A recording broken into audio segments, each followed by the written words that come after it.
বিতাড়িত শয়তানের কাছ থেকে আল্লাহ পাকের সাহায্য প্রার্থনা করে আমাদের প্রাণপ্রিয় সর্বশেষ এবং সর্বশ্রেষ্ঠ নবী হজরত মোহাম্মদ সাল্লাল্লাহু আলাইহি সাল্লামের প্রতি দরুদ ও সালামের মাধ্যমে স্মরণ করে টু বিল্ড কোরআনী জীবন নামক ইউটিউব চ্যানেলে আমি জালালউদ্দিন মন্ডল অত্যন্ত গুরুত্বপূর্ণ একটা বিষয় নিয়ে আলোচনা করতে এসেছি।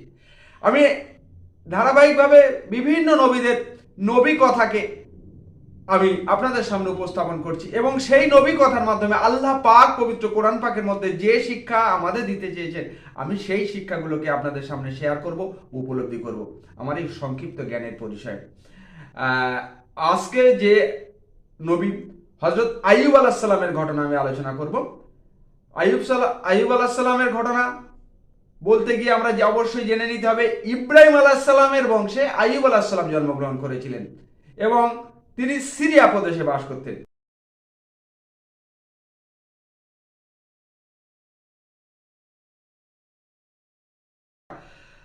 বিভিন্ন নবীদের ঘটনা দিয়ে আল্লাহ পাক সেই ঘটনার যে শিক্ষা আমাদের দিতে চেয়েছেন আমি সেগুলোকে একটু ঘটনাকে উপলব্ধি করে সেই শিক্ষাকে একটু খোঁজার চেষ্টা করছি এবং আমার চ্যানেলে এবং আমার বন্ধুদের আমি সেই বিষয়টা আমি শেয়ার করব। এই ঘটনা জানতে গিয়ে আমরা জানবো আইয়ুব আলাইহিস সালাম তার ধন সম্পদ দৌলতের কোনো সীমা ছিল না, অসংখ্য তার ধন দৌলত ছিল, তার ভান্ডারে রাশি রাশি রাশি রাশি ধন দৌলত সম্পদ ছিলেন, সুবিস্তৃত শস্যক্ষেত্র ছিল, অগণিত পশু ছিল, অসংখ্য দাস দাসী, দুনিয়ার সকল সুখ সম্পদ তার ছিল, কোনোটা অভাব ছিল না। আইয়ুব আলাইহিস সালামের কোনোটা আল্লাহ পাক তার অভাব রাখেননি, সমস্ত সম্পদে সমৃদ্ধ ছিলেন এবং সেই সঙ্গে সঙ্গে শুধু তাই না, তার 7 পুত্র ছিল, 7 কন্যাও ছিল। পুত্র কন্যাগুলো ছিল প্রিয়দর্শন, সুদর্শন, প্রিয়দর্শন, মধুরভাষী এবং খুব অনুগত, হৃদয়ের নয়নের পুত্তলি আইয়ুব আলাইহিস সালামের। তাহলে শুধু তাই নয়, আইয়ুব আলাইহিস সালামের শরীর ছিল নীরব, বলিষ্ঠ এবং নীরব শরীর ছিলেন, শরীরের অধিকারী ছিলেন তিনি। সাধারণত এইরকম পরিপূর্ণ অবস্থায় এমন লোকেরা সুখের, এই চরম সুখের গণ্ডির মধ্যে দিয়ে আল্লাহ পাককে ভুলে যায়। কিন্তু আইয়ুব আলাইহিস সালাম ছিলেন সম্পূর্ণ ব্যতিক্রম। আইয়ুব আলাইহিস সালাম ছিলেন এর সম্পূর্ণ ব্যতিক্রম। কিন্তু আইয়ুব আলাইহিস সালাম কথিত আছে তার এই দেখে ধন দৌলত সম্পদ দাস দাসী পুত্র কন্যা সুশরীর সুস্বাস্থ্য সমস্ত কিছু দেখে শয়তানের পর্যন্ত হিংসা হতো। সে বলতো আল্লাহ তুমি তো আইয়ুব আলাইহিস সালামকে সমস্ত কিছু দিয়েছো, আইয়ুব আলাইহিস সালামকে তুমি তো সমস্ত কোনো কিছুর অভাব রাখোনি, সমস্ত কিছু দান করেছো, এত বিলাস ভীষণ আরামের মধ্যে রেখেছো যে সে তোমার তো নাম করবেই, কিন্তু কষ্টে যদি পড়ে, দুঃখ কষ্ট মুসিবতের মধ্যে পড়লে আইয়ুব আলাইহিস সালাম তোমার নাম করবে না। আল্লাহ পাকের শয়তানের হিংসা হচ্ছে আল্লাহ পাককে এইভাবে শয়তান পর্যন্ত হিংসায় আইয়ুব আলাইহিস সালাম এই ধন সম্পদ ঐশ্বর্যের হিংসায় এইরকম ভাবে মূল্যায়ন করছে। তাহলে আল্লাহ পাক কি করছেন দেখিয়ে দিচ্ছেন, সারা শয়তানের সঙ্গে সঙ্গে সারা পৃথিবীর মানুষের আল্লাহ পাক শিক্ষা দিতে চাচ্ছেন যে আইয়ুব আলাইহিস সালামের ভক্তি, আল্লাহ ভক্তি নিষ্ঠা কত উচ্চ, তার ইমানি পাওয়ার শক্তি, আল্লাহর ভক্তি কতটা উচ্চ, সেটার পরীক্ষা আল্লাহ পাক পৃথিবীর মানুষের চিরকালীন ভাবে দেওয়ার জন্য আল্লাহ পাক সেই ঘটনার শিক্ষা দিতে চেয়েছেন।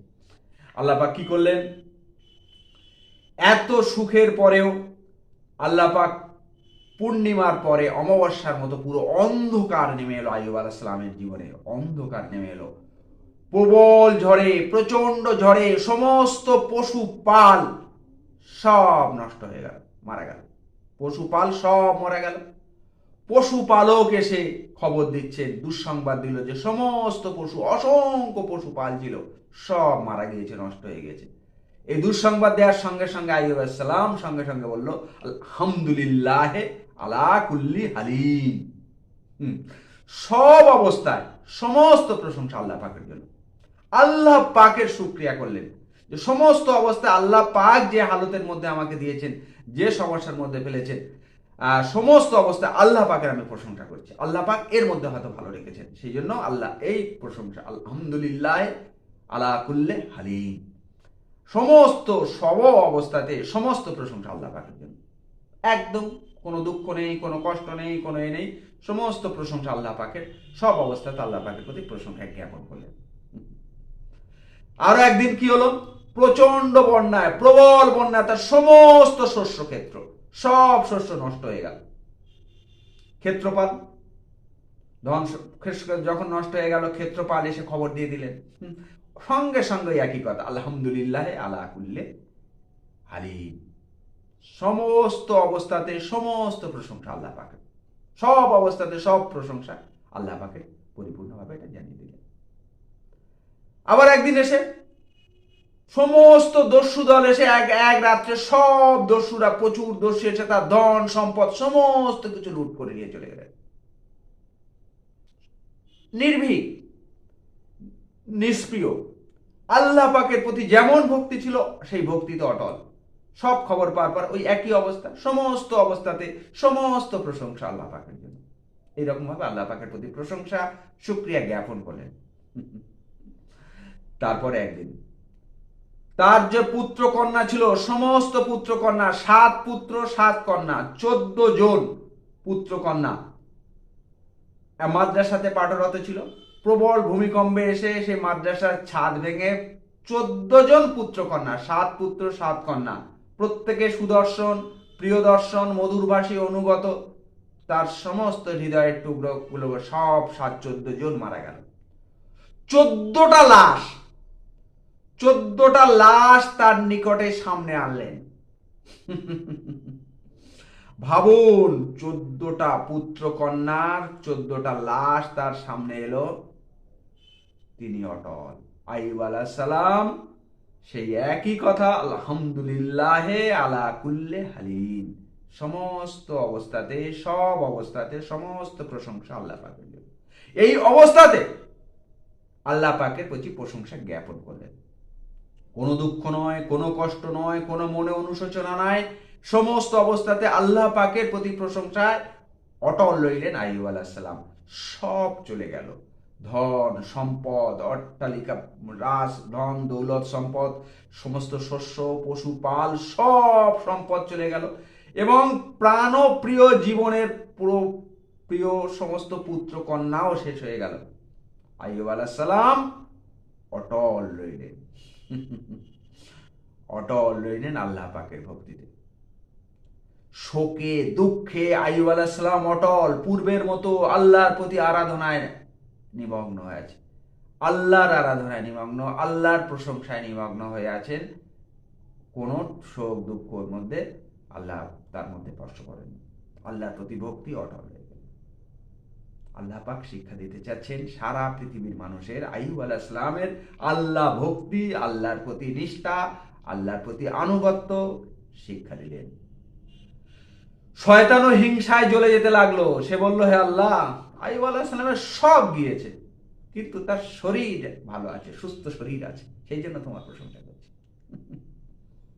কত ভাবে পরীক্ষা আল্লাহ পাক করে সারা পৃথিবীর মানুষের কাছে নিদর্শন রেখেছেন, দেখিয়ে দিয়েছেন। সব তো চলে গিয়েছে, কিন্তু তার শরীর ভালো আছে, তাই তোমার প্রশংসা করতে পারছি। আইয়ুব আলাইহিস সালামের কুষ্ঠ হল, আল্লাহ পাক দিলেন, দেখাতে চাচ্ছেন সারা পৃথিবীর মানুষ।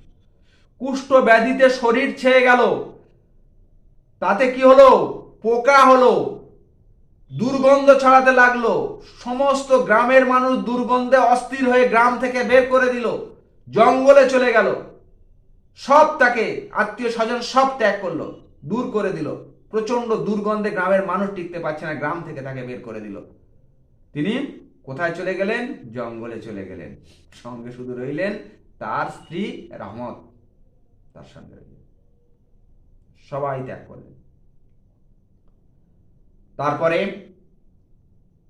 কি অবস্থা, তার স্ত্রী তার রইল। এই অবস্থাতেও আইয়ুব আলাইহিস সালাম আল্লাহকে বললেন না। এইরকম অবস্থায় কুষ্ঠ রোগ, গায়ে থেকে মাংস খসে খসে পড়ছে, পচে পড়ছে, দুর্গন্ধে সব গ্রামের মানুষ তাকে দূর করে দিলেন। বের করে দিলেন। এই অবস্থাতেও আল্লাহ পাকের প্রতি ভক্তি বলেন নাই, তিনি আল্লাহর উপাসনায় দিন রাত মশগুল থাকলেন। আল্লাহর উপাসনায়, আল্লাহর ইবাদতে, আল্লাহর প্রশংসায়, আল্লাহর শুকরিয়ায় দিন রাত মশগুল হয়ে থাকলেন, আল্লাহর গুণকীর্তন করতে লাগলেন। ক্রমে সেই ঘা বেড়ে বেড়ে জিহ্বা দিয়ে আল্লাহর প্রশংসা করছেন, আল্লাহর শুকরিয়া করছেন, আল্লাহর জিকির করছেন, আল্লাহর প্রশংসা করছেন। সেই জিহ্বা পর্যন্ত ক্ষত পৌঁছে গেল, ক্ষতে পোকা হলো, জিহ্বা খসে পড়ে যাচ্ছে।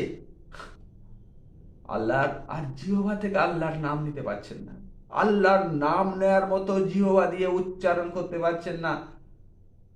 জিহ্বায় ক্ষত পড়ে দিয়ে আল্লাহর গুণকীর্তন করতে পারছেন না, তাতেও পোকা হয়েছে, খসে পড়ে যাচ্ছে জিহ্বা পোকা হয়ে। এই অবস্থাতেও আল্লাহ পাক প্রতি তার ভক্তি, তার নিষ্ঠা অপর মনে মনে ধ্যান করতে লাগলেন, আল্লাহ পাকের অন্তরে আল্লাহর প্রশংসা করতে লাগলেন, আল্লাহর প্রতি শুকরিয়া জ্ঞাপন করতে লাগলেন আইয়ুব আলাইহিস সালাম। এই অবস্থাতে এই রূপে 7 বছর কেটে গেল, 7 ইয়ার, 7 বছর এইরকম ভাবে কষ্টের মধ্যে থেকেছেন, কিন্তু আল্লাহ পাকের প্রতি তার ভক্তি, নিষ্ঠা, তার অটল বিশ্বাস, অটল আল্লাহ পাকের প্রশংসা, মহিমা, সমস্ত কিছু গুণকীর্তন তিনি করে যেতে লাগলেন। তারপরে শয়তান তখন অসহসা দেয়া শুরু করলো তার বিবির কাছে। শয়তান গিয়ে অসহসা দেয়া শুরু করলো, শয়তানকে তাড়িয়ে দিয়েছে। প্রথমে আইয়ুব আলাইহিস সালামের কাছে গিয়ে বলল তাকে যে আল্লাহ পাক তোমাকে এত কষ্ট দিচ্ছেন, সব কেড়ে নিয়েছেন, সমস্ত কিছু নিয়ে নিয়েছেন, তবু আল্লাহর প্রতি এত ভক্তি দেখাচ্ছে কেন? আমার ইবাদত করো। দূর করে তাড়িয়ে দিলেন আল্লাহ পাকের কাছে। আল্লাহর প্রতি ভক্তি তার অটল।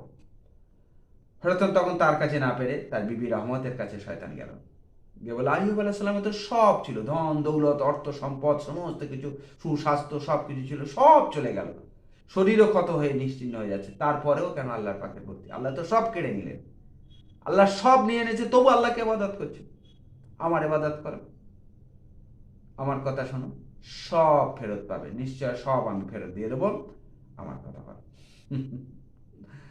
তখন আইয়ুব আলাইহিস সালামের কি করলো?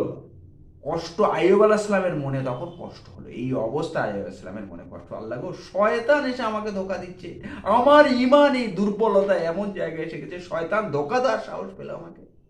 আল্লাহ গো, এত কিছু হারানোর পরে আইয়ুব আলাইহিস সালামের কষ্ট হয়নি, কষ্ট এই জায়গাটা, আল্লাহ শয়তান এসে আমাকে ধোঁকা দিচ্ছে, আল্লাহ তোমার ইবাদতে আমার ঈমান কি দুর্বল হয়ে যাচ্ছে, আল্লাহ। অটল, আল্লাহর প্রতি ভক্তি, নিষ্ঠা, সমস্ত কিছু হারিয়ে তবু অটল। এই রকম ভাবে 7 বছর কেটে যাওয়ার পরে অবশেষে আইয়ুব আলাইহিস সালামের পরীক্ষা শেষ হলো।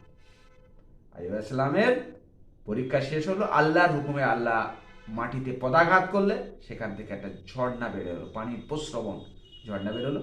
সেই ঝর্ণার স্নান করলেন এবং সেই ঝর্ণার পানি পান করার পরে তার সমস্ত রোগ সমস্ত দূর হয়ে গেল, কুষ্ঠ রোগ সব দূর হয়ে গেল, সুস্থ শরীর হয়ে গেল, আর সমস্ত তার ধন দৌলত সম্পদ যা ছিল সমস্ত কিছু আল্লাহ ফেরত দিলেন। সারা পৃথিবীর মানুষের প্রতি নিদর্শন আল্লাহ পাক দেখিয়ে দিয়েছেন। এই ঘটনার মাধ্যমে সমস্ত অর্থ, ধন, সম্পদ, প্রতিপত্তি, প্রচুর মালিক হওয়া সত্ত্বেও, সুস্বাস্থ্য, পুত্রকন্যা, সুপুত্রকন্যা সত্ত্বেও সমস্ত কিছুর আল্লাহ পাক নিয়ে নেওয়ার ফলে তারপরেও সে আইয়ুব আলাইহিস সালামের আল্লাহর প্রতি ভক্তি, বিশ্বাস অটল। আল্লাহর গুণকীর্তন, মহিমাতে তিনি অটল হয়েছেন। আল্লাহ পাক তার সমস্ত কিছু আবার ফেরত দিয়েছেন। আমরা কি শিক্ষা পেলাম জানতে হবে। আমরা ঘটনার উপলব্ধি থেকে আমরা যে শিক্ষা পেয়েছি, আমি সেগুলো বিষয়ভিত্তিক যে মূল শিক্ষাগুলো আমার নলেজ এসছে, আমি সেগুলোকে একটু শেয়ার করি বিশেষভাবে। 1 নম্বর, আল্লাহর সঙ্গে বান্দার সম্পর্কেও আল্লাহর সঙ্গে বান্দার সম্পর্কের মাত্রা অনুযায়ী আল্লাহ কঠিন পরীক্ষা নেন। এত কঠিন পরীক্ষা আল্লাহ পাক নিয়েছেন আইয়ুব আলাইহিস সালাম। আইয়ুব আলাইহিস সালাম কত ভক্তি, কত বিশ্বাস, আল্লাহর প্রতি ভক্তি, বিশ্বাস অটল। যাকে যা আল্লাহর প্রতি যার ভক্তি, বিশ্বাস যত অটল, আল্লাহ পাক সে তাকে তত বড় পরীক্ষা নেন, তত কঠিন পরীক্ষা নেন। আলী আলাইহিসসালামের সমস্ত কিছু চলে যাওয়ার পরে সুস্থ শরীর হতে চলে গিয়ে কুষ্ঠরোগ হয়ে গিয়ে মানে বিকলাঙ্গ হয়ে গিয়ে এত কষ্ট পাচ্ছেন, তবু তারপরে আল্লাহর প্রতি ঈমান বেশি। তাহলে আল্লাহ পাক তার বান্দার সান্নিধ্যে, তার বান্দার প্রতি আল্লাহর ভক্তির মাত্রা অনুযায়ী আল্লাহ পাক কঠিন পরীক্ষা নেন। এই জন্য নবীদের আল্লাহ পাক বড় বড় বড় বড় পরীক্ষা নিয়েছেন। ইব্রাহিম আলাইহিস সালাম, আইয়ুব আলাইহিস সালাম, প্রত্যেকটা নবী ঈমানের পরীক্ষা, কঠিন কঠিন পরিস্থিতি নিয়েছে। সাধারণ মানুষের পক্ষে সেগুলো সম্ভব নয়। তাহলে আল্লাহ পাক এরকম পরীক্ষা নিয়ে সারা পৃথিবীর মানুষের কাছে নিদর্শন দিয়েছেন যে তোমরা আল্লাহর প্রতি এই ভক্তি, নিষ্ঠা, ভালোবাসা এই পর্যায়ে নিয়ে যাওয়ার চেষ্টা করো। আল্লাহর প্রতি ঈমান, ভক্তি, নিষ্ঠা, ভালোবাসা এই পর্যায়ে সমস্ত কিছু আল্লাহ প্রদেয়, আল্লাহ দিয়েছে, আল্লাহ নেবেন, আবার আল্লাহ ফেরত দিতে পারেন, এই বিশ্বাস রাখতে হবে। 2 নম্বর, দুঃখ থেকে সুখে দুঃখে সমস্ত অবস্থা আল্লাহর শুকরিয়া করা কর্তব্য। প্রত্যেকটা মানুষের প্রত্যেকটা অবস্থা আল্লাহ পাকের কর্তব্য। আমার সুখে যা কিছু প্রাপ্তি সমস্ত কিছু আল্লাহ প্রদেয়, আল্লাহ দিয়েছেন। আমার যেগুলো হারিয়েছেন, যেগুলো সমস্ত আল্লাহ নিয়ে নিয়েছেন, আল্লাহ চাননি ওগুলো আমার কাছে থাক, তাই আল্লাহ পাক নিয়ে নিয়েছেন।